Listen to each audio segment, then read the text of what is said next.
वो 13 मई 2024 का रैली कैसा था कि जो 20 मई का जो चुनाव आने वाला है उसके बारे में आप क्या कहना चाहते हैं और ये पर्चा से आप क्या समझाना चाहते हैं पब्लिक को? हम कभी कोई दिक्कत होगा, कोई परेशानी होगा तो संजय मेहता और ये जयराम महतो जी हमेशा साथ रहेंगे। जोहार। तो कल 13 मई 2024 जो कि JBKSS का रैली था, बड़का चुम्बा पंचायत बुमरी, मतलब तो बड़का चुम्बा से स्टार्टिंग था, तो उसके बारे में कुछ आए हैं JLKM के कार्यकर्ता बड़का चुम्बा से नंदकिशोर मेहता जी के पास। तो 13 मई 2024 का रैली कैसा था उसके विषय में कुछ चर्चा कीजिए आप।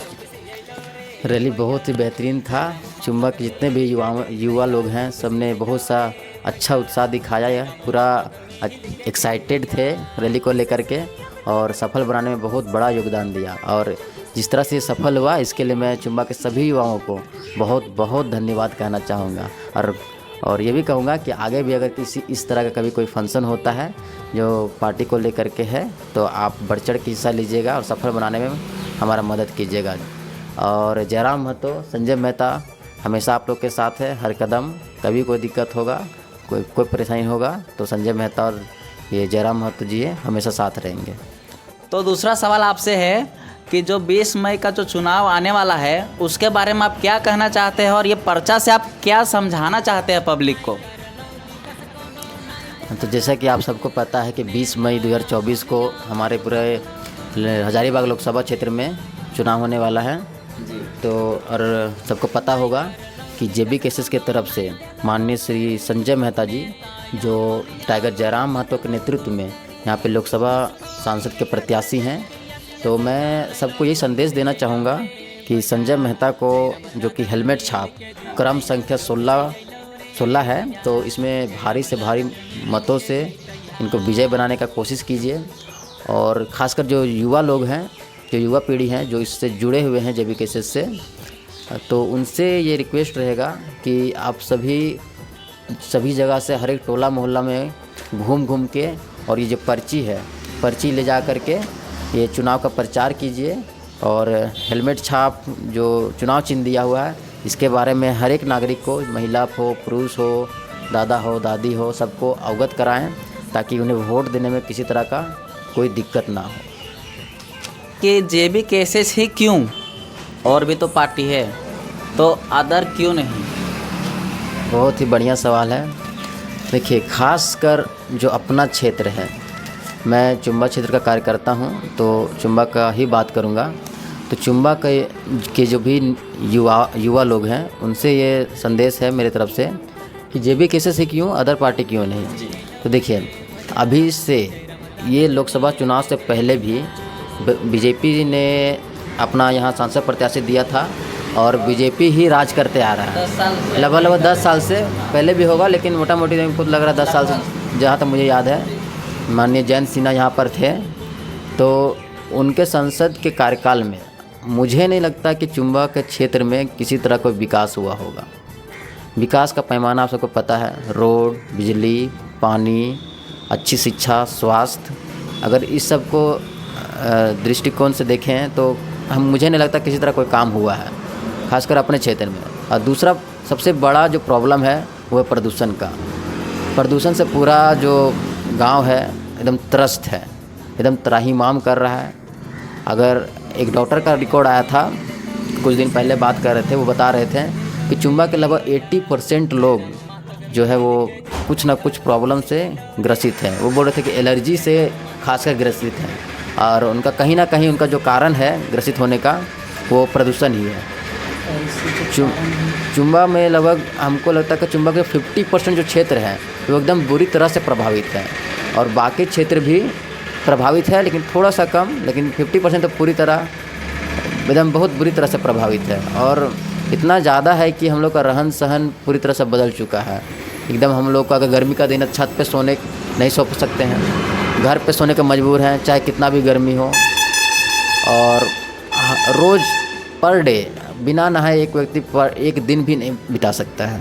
इस तरह का मतलब वातावरण बन गया है। पर्यावरण इतना दूषित हो चुका है।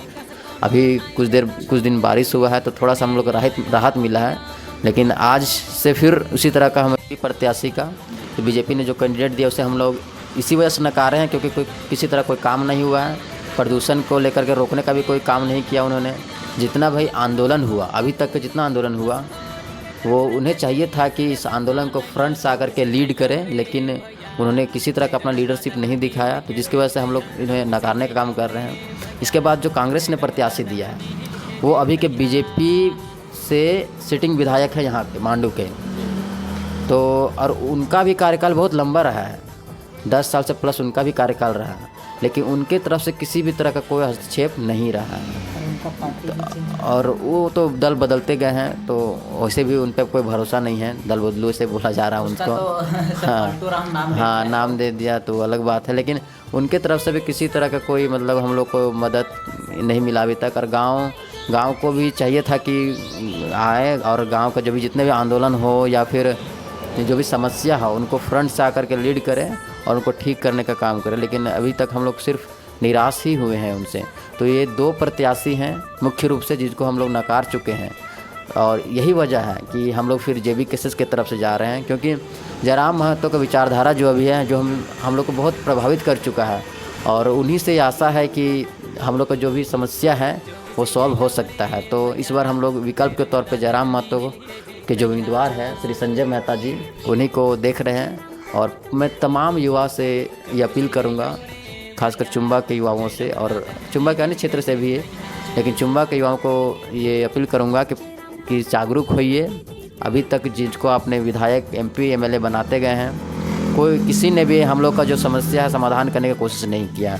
तो इस बार विकल्प के तौर पर जरूर संजय मेहता को देखें और जेबी केसेस को अपना सपोर्ट दें, भारी से भारी मतों पर विजय बनाएं, ताकि एक चुंबा की तरफ से एक अलग वैल्यू जाए, अलग पहचान जाए। और जिस विपक्ष ने अभी तक हमारे लिए काम नहीं किया है उनको अपने वोट से चोट पहुंचाने का काम करें। सुने थे कि जयराम महतो का जिस दिन नॉमिनेशन था, 1 मई को नॉमिनेशन था, 1 मई को, उस दिन नॉमिनेशन करके जैसे ही बाहर आए वैसे ही पुलिस प्रशासन वहाँ पे भीड़ लगी हुई थी। जयराम महतो को गिरफ्तारी के बारे में आप क्या कहना चाहते हैं? हाँ, जिस दिन उनका नॉमिनेशन था उस दिन पुलिस पहुँच चुकी थी। पता नहीं कौन सा केस था जिनके बारे में जयराम दा भी बोल चुके कि मुझे पता नहीं था, कोई जानकारी नहीं था। इसके बावजूद भी वो लोग आए, उनको पूरी तरह सरप्राइज़ कर दिए केस को लेकर के। तो नॉमिनेशन से पहले वो पहुंच चुके थे, तो फिर जैसे तैसे नॉमिनेशन तो हो गया। नॉमिनेशन के बाद पुलिस से उन्होंने सभा करने का अनुमति मिला और उन्होंने सभा भी किया, लेकिन मुझे लगता है कि जो जैसा भीड़ था, और अगर किसी तरह का गिरफ्तारी अगर वो दे देते और भीड़ अगर उग्र हो जाती तो पुलिस को किसी ने बहुत तरह से क्षति पहुंच सकता था। इसलिए जयराम महतो जी शायद वहां से किसी तरह से चले गए होंगे। और दूसरी बात यह है कि पुलिस जिस तरह से अपना रवैया दिखा रही है उसमें मुझे कहीं ना कहीं विपक्ष का जो है साजिश लगता है, क्योंकि नॉमिनेशन के दिन ही क्यों सरप्राइज केस, हाँ, और कोई नोटिस और बिल्कुल कोई किसी तरह का कोई नोटिस मिला नहीं पता था, किसी तरह का उनको जानकारी नहीं था। तो उसी दिन ही क्यों, उससे पहले भी कर सकते थे, उसके बाद भी कर सकते थे। तो उनका थोड़ा सा उस दिन का जिस तरह रवैया था तो उस पर नीयत पे थोड़ा सा सवाल उठता है। उसके बाद रात को जिस तरह से रिजवान अंसारी और ये फरजान खान के घर छापामारी किया गया, जिस तरह से उन लोग को आतंकवादी की तरह ट्रीट किया गया, उनको उठा लिया गया, तो वो सब भी थोड़ा सा सवाल का घेरा में आता है कि सब चीज़ सही नहीं है। फिर देवेंद्र जी के जो केस, हाँ, रांची का जो संसदीय क्षेत्र से प्रत्याशी हैं जेबी केसेस के, अभी वो जेल में है। हाँ, वो भी जेल है। तो उनके भी गिरफ्तारी पे कहीं ना कहीं थोड़ा सा संदेह होता है कि मतलब जो टाइमिंग है उस टाइमिंग पे संदेह होता है, आगे पीछे भी हो सकता था। तो ये सब चीज़ थोड़ा सा समझने वाला बात है हम लोग को कि जो भी जेबी केसेस का जो भी उम्मीदवार हैं उनको कहीं ना कहीं परेशान किया जा रहा है। जी, बहुत बहुत धन्यवाद नंदकिशोर मेहता जी, आपसे बात करके हमको बहुत खुशी हुई। और शायद YUC यूथ यूनियन चुंबा के दर्शकगण भी जितना भी होंगे वो भी बहुत खुश होंगे आपका ये विचारधारा को लेकर के। और आप जिसे बताए कि JLKM जी संख्या हेलमेट छाप पे बटन जी 16 नंबर हेलमेट छाप 20 मई को बस संजय मेहता को ही जिताना है। और सबको जागरूक, और आप सब भी जागरूक हो जाइए, इस बार संजय मेहता।